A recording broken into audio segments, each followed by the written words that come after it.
This is ASO Television News. I'm Harisi Suraj with the headlines. First Lady Oluremi Tinubu unveils 100 million naira empowerment for Kogi petty traders, commissions National Community Food Bank project. Independent National Electoral Commission extends deadline for candidates list submission. Miss Niger 2026 beauty pageant organizers unveil 2026 edition. And on sports, England, Argentina to meet in World Cup semi-finals after beating Norway and Switzerland. And now the news in detail. First Lady Senator Oluremi Tinubu has said the humanitarian and nutrition intervention programs under the Renewed Hope Initiative (RHI) are funded through donations from individuals and corporate organizations, not government resources. Mrs. Tinubu stated this yesterday while addressing traditional rulers at the government house in Lokoja during her working visit to Kogi State, where she also donated 100 million naira to support the state nutrition program. The First Lady urged the wife of Kogi State Governor to complement the 100 million naira donation to expand the nutrition intervention across the state. Ms. Tinubu also called on traditional rulers to mobilize their subjects in support of the campaign, describing them as critical partners in promoting healthy families and communities. Speaking on behalf of the traditional rulers, the royal fathers praised the federal government for the successful rescue of abducted pupils in Oyo State and welcomed renewed efforts to revive the Ajaokuta Steel Plant project, describing the project as crucial to Nigeria's industrialization. The meeting was attended by 21 first-class and 18 second-class traditional rulers from the 21 local government areas of Kogi State. Also present were Governor Usman Ododo of Kogi State, Benue State Governor Reverend Father Hyacinth Alia, Coordinating Minister of Health and Social Welfare Professor Ali Pati, Minister of Agriculture and Food Security Senator Abubakar Kyari, Minister of State for Foreign Affairs Ambassador Olushola Enikanaloa, Minister of Civil Development Prince Shoaib Abubakar Audu, and other senior government officials.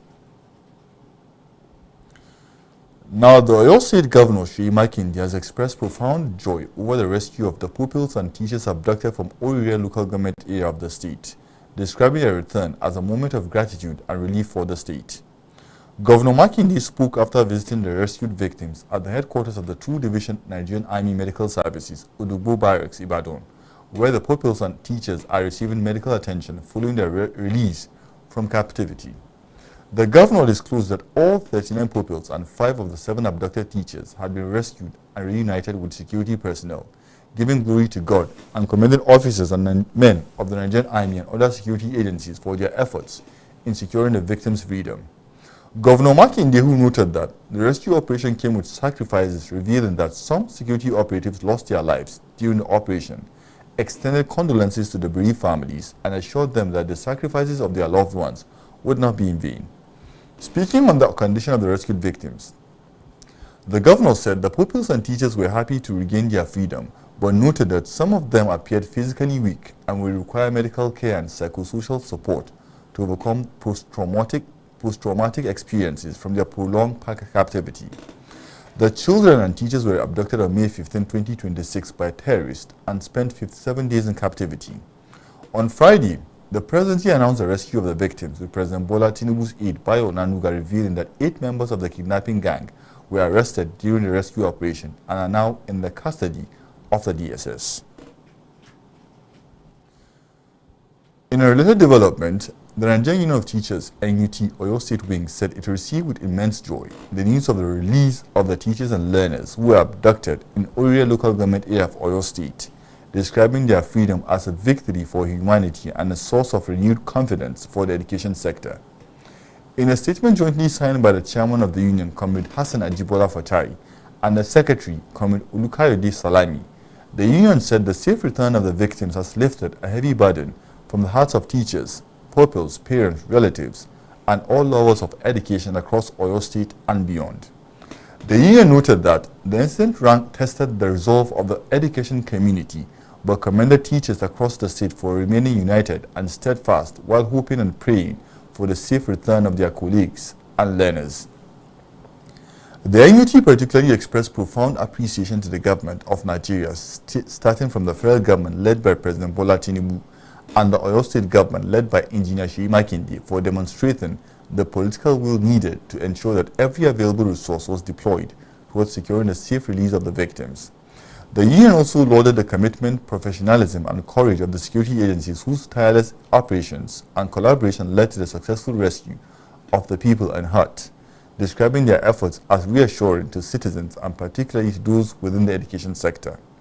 The NUT reaffirmed its commitment to working with the government and relevant stakeholders to promote safe schools programs and quality education nationwide. Students from various tertiary institutions in Borno State have declared their support for Nigerian security agencies in the fight against Boko Haram, ISWAP, banditry, and other violent crimes, urging citizens to unite in restoring lasting peace across the country. The students made the declaration during a solidarity rally in Maiduguri, where they joined civil society organizations, youth groups, and community leaders to commend the armed forces, police, Department of State Services, Nigeria Security and Civil Defense Corps, Civilian Joint Task Force, and other security personnel for their sacrifices in combating insurgency. Addressing participants, student leaders called on Nigerians to reject terrorism, resist the payment of ransom to criminal groups, and support security agencies through vigilance, intelligence sharing, and responsible reporting. They also urged communities, parents, religious leaders, and the media to promote peace, tolerance, and national unity. The students stressed that defeating violent extremism requires more than military action, calling for sustained investment in education, youth empowerment, farming, community policing, and the reconstruction of communities affected by insurgency. They also cautioned against the spread of misinformation capable of undermining security operations. The rally concluded with prayers for civilians and security personnel who lost their lives in the fight against terrorism, as participants reaffirmed their commitment to supporting lawful efforts to defeat insurgents and expressed confidence that continued collaboration between citizens and security agencies would restore lasting peace in Nigeria. Now, the Independent National Electoral Commission (INEC) has extended the deadline for submission of list of candidates for the 2027 presidential and National Assembly elections by political parties from Saturday, July 11, 2026 to midnight on Tuesday, July 14, 2026. In a statement issued by the National Commissioner and Chair, Information and Voter Education Committee, Mohammed Kudu Haruna, on Sunday, the Commission said the deadline in the revised timetable and schedule of activities for the 2027 general election had been extended following an appeal by the Inter-Party Advisory Council (IPAC) on behalf of political parties who were unable to upload the names and personal particulars of their candidates within the scheduled timeline. INEC said the extension underscores its commitment to ensuring inclusivity in its practices while acting within the ambit of the law. The Commission enjoined political parties to take advantage of the window of opportunity and ensure that all necessary details are uploaded before the expiration of the new deadline. Now, the Broadcasting Organization of Nigeria, BORN, has disclosed plans to rekindle the presidential debate ahead of the 2027 general elections through its Nigeria Election Debate Group. Chairman of BORN, Tony Akiotu, made this disclosure while receiving the leadership of the Nigerian Institute of Public Relations led by its president, Dr. Ike Nindiaku, on a courtesy visit to the BORN Secretariat in Garki, Abuja. Daniel Obi reports. In his welcome address, Chairman of BORN, Chief Tony Akiotu, commended Dr. Neliako for the giant strides recorded under his stewardship at the NIPR. He says the NIPR's president's legacy will certainly bring about serious discomforts for his successors to meet. He also applauded NIPR for winning the hosting rights for the World Public Relations Forum in Nigeria and appealed to the federal government to set up an interministerial committee for the event. We, members of the Central Board Committee, will accept it as a challenge. The first one is the issue of the presidential debate. Please be assured that the Nigerian Election Debate Group, which was very active under the time of Taiwo Alimi and the late Dr. Raymond Dopesi, also actively participated and believed in, that would ensure that the debate, the presidential debate, is rekindled, sustained, and brought back to life. Speaking earlier, Dr. Ike Neliaku decried the negative effects of false reputations on the image of the nation. He called for the rekindling of the presidential debates in the interest of the Nigerian electorates and proposed an annual national dialogue to be organized by BON to facilitate national unity and progress. The NIPRO president also solicited the partnership of BON for the forthcoming World Public Relations Forum scheduled to hold in Nigeria.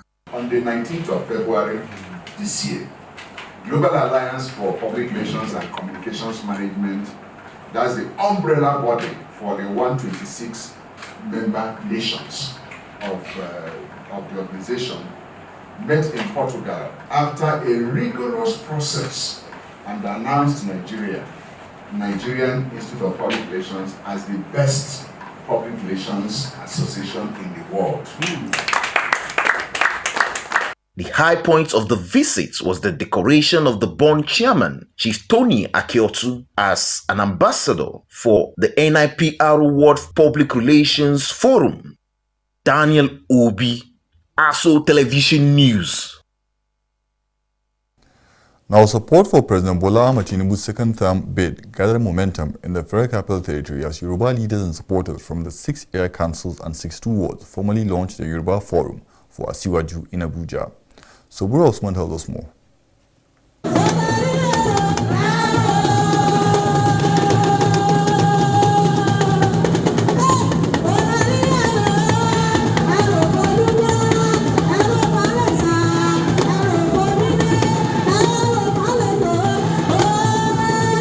The convener of the forum and senior special assistant to the president on community engagements, North Central, Dr. Mrs. Abiodun NCS, said the movement was established to strengthen grassroots mobilization and encourage greater political participation among Yoruba residents in the FCT ahead of the 2027 general elections. Indigenous person was recognized and given appointed by Mr. President, a begging man, Honorable Safani Ejisaro. This is the first time and indigenous persons are represented in the Federal Executive Council of Nigeria.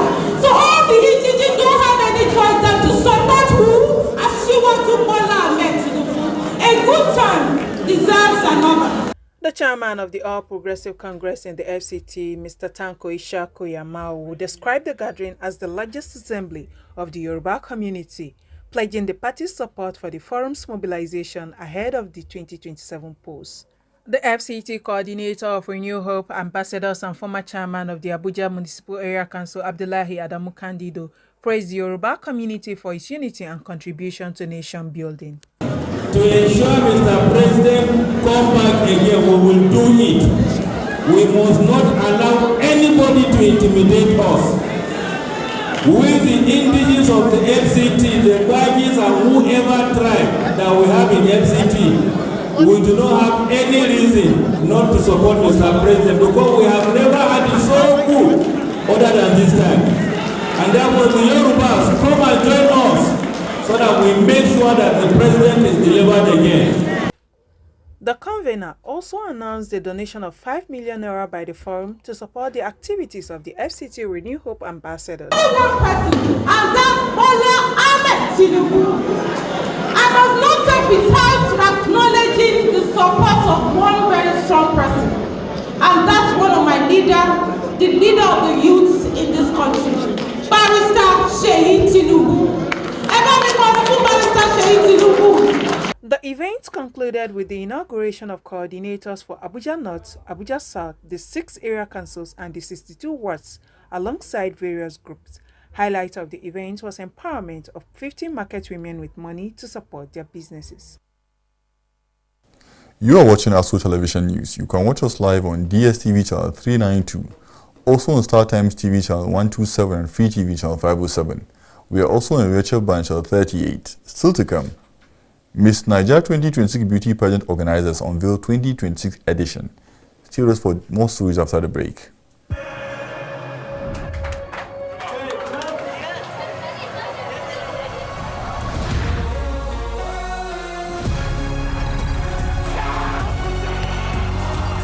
From June 11th till July 19th, everything fit way. The FIFA World Cup 2026 go happen. Touchlight all 104 matches on top 4 correct channels. Sharply grab your GoTV decoder, GoTenna plus 1 month dolly for only 15,000 naira. Live on Super Sport, only on GoTV. Thanks for staying with us, and the news continues. Another batch of 40 returnees has arrived at the Lagos airport from South Africa, bringing the total number of returnees in the 6th batch to 1,174. The returnees came through Air Peace in 4 different flights of 258, 266, 262, and 282, value jet 66, and the 6th batch came in a chartered flight with 40 Nigerians. The Nigerians in Diaspora Commission said on Saturday. The returnees who arrived on Friday night thanked President Bola Tinubu for approving their immediate evacuation as well as all facilitators. They also appreciated the Minister of Foreign Affairs, Bianca Odumegwu Ojukwu, the Nigerian acting ambassador to South Africa, Temitope Alexander Ajayi, and the chairman CEO of NIDCAM, Abike Dabiri Erewa, whose staff were on hand to receive them and announce some financial support for them. NIDCAM said that the returnees from Imo State, courtesy of Governor Hope Uzodinma, received 1 million naira each, while MTN donated a free SIM pack worth 50,000 naira and 100,000 naira to be paid to the bank account of all the returnees. Similarly, Edo and Delta State officials announced incentive for their respective state governments to the returnees. Government agencies including NEMA, Refugees Commission, Nigerian Immigration Service, FAN, National Identity Management Commission, and security agencies were on hand to document and receive the returnees. Now, the chairman of Kwali Area Council, Mr. Nuhu Daniel Kwali, has received the 10 district heads, Hakimai, representing the 10 political wards of the area council at his residence. The delegation was led by the chairman of the district heads, Alhaji Hussein Halilu Pai, the district head of Pai, and a retired Independent National Electoral Commission commissioner. The traditional rulers visited to congratulate the chairman on his assumption of office and to reaffirm their commitment to working closely with the council administration in advancing the collective interest of the people of Kwali Area Council. Speaking during the visit, Alhaji Hussein Pai stressed the importance of unity, mutual understanding, and sustained collaboration between the traditional institution and the council administration. He also appealed to the residents of the area council to refrain from placing unnecessary personal demands on the chairman, noting that allowing the administration to focus on governance would enable it to deliver meaningful and impactful developmental projects for the benefit of all. The district heads unanimously pledged their unwavering support, cooperation, and fatherly guidance to the chairman in order to promote lasting peace, stability, and accelerated development across Kwali Area Council. Responding, Mr. Nuhu Daniel Kwali expressed profound appreciation for the visit, describing it as a great honor and a strong vote of confidence in his administration. He assured the traditional rulers of his highest regard for the traditional institution and pledged to work closely with them in promoting peace, unity, and sustainable development. The visit further underscored the strong partnership between the traditional institution and the council administration, with both sides reaffirming their commitment to fostering unity, peaceful coexistence, and people-centered governance across Kwali Area Council. Now, in a similar development, the chairman of Gwagwalada Area Council, Comrade Qasim Mohammed Iko, has received members of the first aid group of Jama'at al-Nasr al-Islam, Gwagwalada Area Council, on a courtesy visit and congratulatory visit. Speaking during the visit, Comrade Iko expressed appreciation to the delegation for their gesture and commended the group for its dedication to serving Islam and humanity through first aid services and other community-based humanitarian activities. He prayed for Allah's continued guidance, protection, and strength for the organization and its members. The chairman reaffirmed his administration's commitment to supporting religious organizations that contribute positively to society, noting that partnering with faith-based organizations remains a key aspect of his manifesto. He stressed that his government would continue to collaborate with groups whose activities promote peace, humanitarian service, and sustainable community development across Gwagwalada Area Council. Comrade Ukwa thanked the delegation once again for the visit and wished the First Aid Group continued success in its humanitarian and community service efforts. Now, the organizers of the Miss Nigeria 2026 Beauty Pageant have unveiled this year's edition of the competition with a promise to promote the intelligence, culture, and leadership potential of young Nigerian women. The pageant theme, Bold and Beautiful, will culminate in its grand finale on October 24. Here's a report from our studios. The organizers said Miss Naija has evolved beyond a beauty pageant into a platform for empowering young Nigerian women through leadership, entrepreneurship, and cultural advocacy. Speaking at the unveiling ceremony, the founder of Miss Naija, Dan Hausawa, said the competition is designed to showcase the intellect, confidence, and creativity of contestants while inspiring national pride and creating opportunities for personal development. The theme celebrates the emergence of a new generation of women who combine beauty with courage, intelligence, leadership, and purpose. Miss Naija is no longer just a beauty pageant, it's a national platform for discovering and developing young women who will become leaders, entrepreneurs, cultural ambassadors, and agents of positive change. Through this platform, we are celebrating the strength, resilience, and limitless potential of Nigerian women. Our vision is to build confident women who will not only wear a crown, but also wear the responsibility of inspiring communities, promoting our culture, and contributing meaningfully to the national development. The matron of Miss Naija 2026 pageant, Miss Rita Goloto, also outlined the modalities and structures put in place to ensure a transparent and successful competition, while encouraging young women from across the country to participate. Miss Nigeria represents far more than a beauty pageant. It is a platform that nurtures leadership, promotes education, encourages entrepreneurship, inspires community service, and empowers young women to become powerful ambassadors of positive change. These are values I deeply believe in, and I'm proud to lead a voice and support to this remarkable movement. The grand finale of the Miss Naija 2026 pageant is scheduled for October 24th, when contestants representing different parts of the country will compete for the coveted crown. The unveiling attracted entertainment industry stakeholders, reigning and former beauty queens, as well as members of the media, all of whom gathered to witness the official launch of the pageant and reaffirm its vision for empowering the next generation of Nigerian women. Anita Eremuteya Elupo, ASO TV News.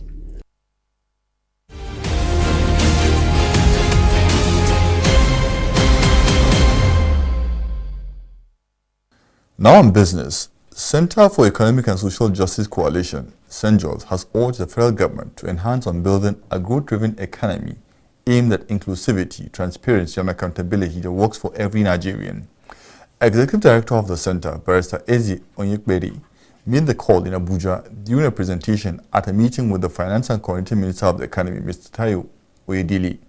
While acknowledging the difficult policy choices that have confronted the administration for the past 3 years, resulting from the removal of fuel subsidies, exchange rate liberalization, tax reforms against the backdrop of dwindling fiscal space and strengthening domestic revenue mobilization, the coalition submits that the overriding objective of the economic policy should not merely be macroeconomic stabilization, but the improvement of human welfare. The Center also would advise the government to prioritize closing revenue leakages across MDAs, expanding the tax base rather than increasing the burden on compliant taxpayers, digitizing automating revenue administration to ensure that taxes are swept real-time into the public treasury. According to the coalition, macroeconomic stability is indispensable as no nation can sustain growth under conditions of fiscal indiscipline, runaway inflation, unsustainable debt, or chronic exchange rate instability.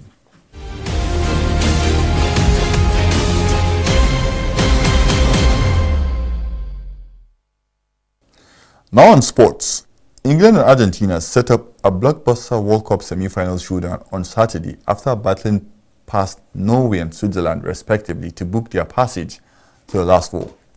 In sweltering Miami, 2 goals from Jude Bellingham gave England a nervy 2-1 extra-time victory over Norway to send the Three Lions into the semi-finals for only the 4th time in history.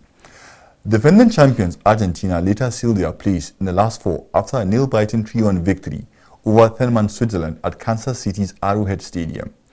Julian Alvarez and Lautaro Martinez scored in extra time for Argentina, who had been on the ropes after a second-half equalizer from Switzerland's Dan Ndoye cancelled out Alexis McAllister's early opener for the holders. The two results mean that England and Argentina will renew one of World Cup's most iconic rivalries when they face each other in the semi-finals in Atlanta on Wednesday. The winner of that game will take on the victor of France's semi-final with Spain, who meet in Texas on Tuesday in the final on July 19. An Argentinian victory in this World Cup finally end the lingering debate over who deserves to be called the greatest of all times. Time will tell. Now, on a sad note, the Nigerian government expressed condolences to the Qatari government and people over the death on Sunday morning of the Qatari Emir's father, Sheikh Hamad bin Khalifa Al Thani, who passed on at the age of 74. In a statement issued on Sunday by the Ministry of Foreign Affairs spokesperson, Kemi Ebiemfa, the Minister of Foreign Affairs, Ambassador Bianca Odumegwu Ojukwu, described the late former Emir as a distinguished and visionary leader. Ambassador Bianca Ojukwu described the late Sheikh Hamad bin Khalifa Al Thani, who served as Emir of Qatar from 1995 to 2013, as a distinguished and visionary leader whose transformative contributions to development and modernization of Qatar left an indelible mark on the nation and the wider region. Qatar announced a 4-day period of public mourning starting Monday, with work suspended at government agencies and public bodies and flags to be lowered to half-mast. Sheikh Hamad, who ruled Qatar from 1995 to 2013, was a key architect of the energy-rich country's development. He oversaw major economic investment and fostered wide-ranging international partnerships as the country became the world's largest exporter of liquefied natural gas. Qatar also hosted the Men's FIFA World Cup in 2022, the world's most watched football tournament. His time in power saw the launch of Al Jazeera News Channel in 1996, which within years transformed into one of the world's most influential media networks.